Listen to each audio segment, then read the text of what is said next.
जनाब प्रिंसिपल साहिब, मेहमान खसूसी, असातिज़ा किराम, आए हुए मेहमानान और स्कूल फेलोज, अस्सलामु अलैकुम।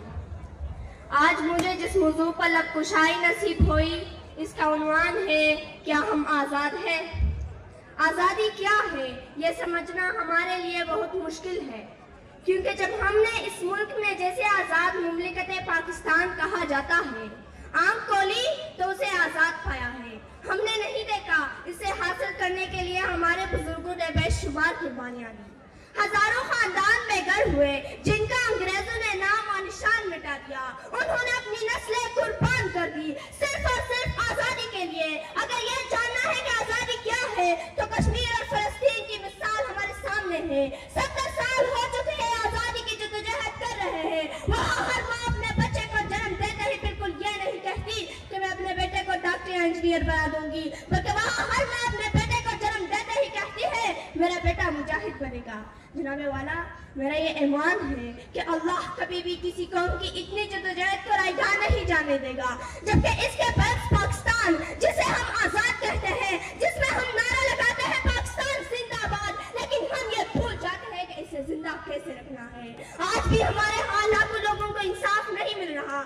आज भी हवा की बेटी को सरेआम अपनी दरिंदगी का निशाना बनाया जाता है।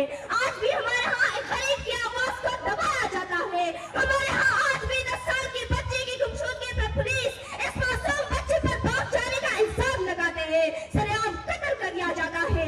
क्या ये आजादी है? आजादी इसे कहते हैं? नहीं, हम गुलाम हैं, हम अपने ही लोगों के गुलाम हैं। हमने बाहर की ताकतों से आजादी को हासिल कर ली, पर अंदर की ताकतों से आज भी हम आजाद ना हो सके। हम गुलाम हैं अपने ही लोगों के हाथों। तुम्हारे महलों की तकमील हमारे खून पसीने से, तुम्हारे महलों की तकमील हमारे खून पसीने से, फिर भी ए अमीर शहर तुझे तकलीफ हमारे जीने से है। जनाबे वाला, हम गुलाम हैं, गलत सोचोगे हम एक आजाद मुल्क में रहते हुए भी गुलाम हैं। यहाँ हर शख्स किसी दूसरे शख्स के हुकूम छीन रहा है, तो हम आजाद कैसे हुए? आजाद कौम में तो हर शख्स को उसकी इज्जत आबरू, उसकी जान और माल की हिफाजत का हक हासिल होता है। इस मुल्क ने हमें एक शनाख्त दी, लेकिन अफसोस हम खुद के हाथों ही अपनी शनाख्त खोते जा रहे हैं। जो कौमें अपनी तहजीब और सकाफत को खो देती है वो कभी तरक्की नहीं कर सकती। क्या हमने इस मुल्क को बचा के रखा है? अगर हम आजाद हैं तो दूध बेचने वाला आजाद है, जितना मर्जी पानी डाल सकता है। लिफाफे में लिपटी सहाफत आजाद है, पैसे दो और चर्चे लो, हम आजाद हैं। हमारे इंसाफ भी बिकता है, सिर्फ दाम बढ़ाओ, फैसला अपने हक में करवा लो। हमारा ताजिर आजाद है, मिलावट शुदा माल बेचता है आजादी से। दवा फिरोश आजाद है तो नंबर अद्वियात बेचते हैं। हमारा मेंबर आजाद है, हमारा हर तबका दो नंबरी में आजाद है।